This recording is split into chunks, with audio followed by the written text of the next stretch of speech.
Hi everybody, Mike with Enviroscape LA, and we're here today at a project of ours that we finished just not too long ago, the landscaping part. Today we came back to install 53 LED lights, 2 transformers, and it's going to look absolutely amazing. At some point I'll come back at night and just take a walk and we'll just enjoy this gorgeous landscape.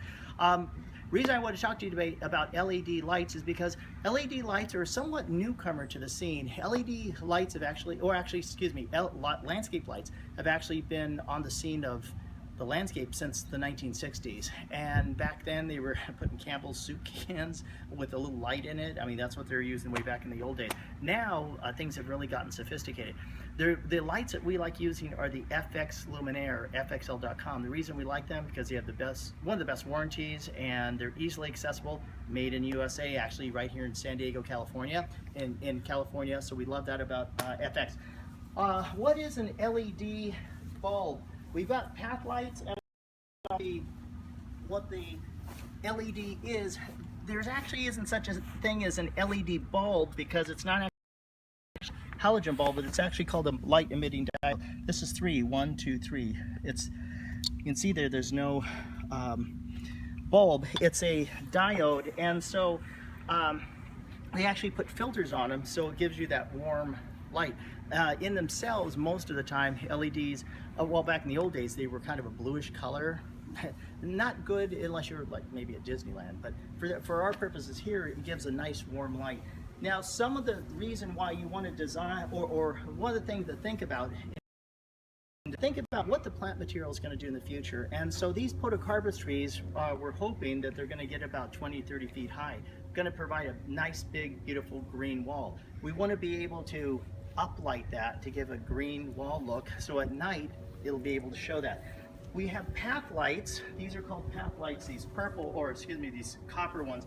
And what we do with those is we put them in areas where we think they're going to be needed, especially for security reasons. We don't want any tripping hazards, people falling and tripping. So what we did was we put one here. The light will be able to come cascade down this way, provide light. We have another one here to provide over here. We have an uplight here so that people can actually enjoy the plant materials. So down, up, and then we want to take turns. And so over here we have an uplight, then we have a downlight here so that anytime there's a party, people will be able to see where they're sitting. We have a downlight, uplight, and that's what you want to do is you want to mix and match. The worst thing to do in landscape lighting is to have that airline effect where you have two. That's great. But that's about it. As we move closer, we've actually installed a low voltage light underneath the water for the fountain. So this is going to be magical when the lights turn on tonight. And it goes downlight, uplight, downlight, uplight, downlight, downlight, uplight, and then downlight. And then follow me, we're gonna check out the front yard. So at night, this is gonna look like a big green wall, and then it's gonna have the path lit up.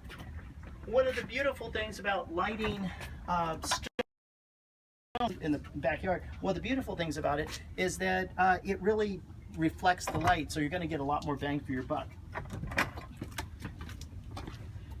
Out here, we did the same thing. Now, we didn't really want to, no, right here we have a stair, so we have a light. But out here, we really didn't want to highlight anything because there's an old tire driveway. But over here, we do want to uplight you got to know what your plant materials are. So we are going to uplight, we have the Arbutus Marina tree, so that's got an uplight on it. We've got an olive tree here, that's got an uplight. We've got another Arbutus tree, and that's got an uplight. And over here, remember, I mentioned that you don't want that airline effect. That's kind of an amateur thing. So here we have one light, and there's not one there. We have one light at the stair here, but there's not one there. And then so we actually zigzag them across. Now what we also have is over here, we installed some lights that are in the tree. They're tree-mounted lights. And so for this area here, we actually have a couple of tree spotlights, and one of them's going to shine down right here. Another one is going to shine down on the holiday festivity stuff. We've got a uplight here, and we've got an uplight to shine here. So it's not consistent, but it's random. It mixes and matches, and yet there's a little bit of continuity to it. We've also got them on the one on every, and we have an encephaloardos way on the other end of the garage. But I just wanted to give you this quick lesson on how LED lighting gets done. This is Mike with Enviroscape LA signing off. When you think sustainability and landscape lighting, think Enviroscape LA.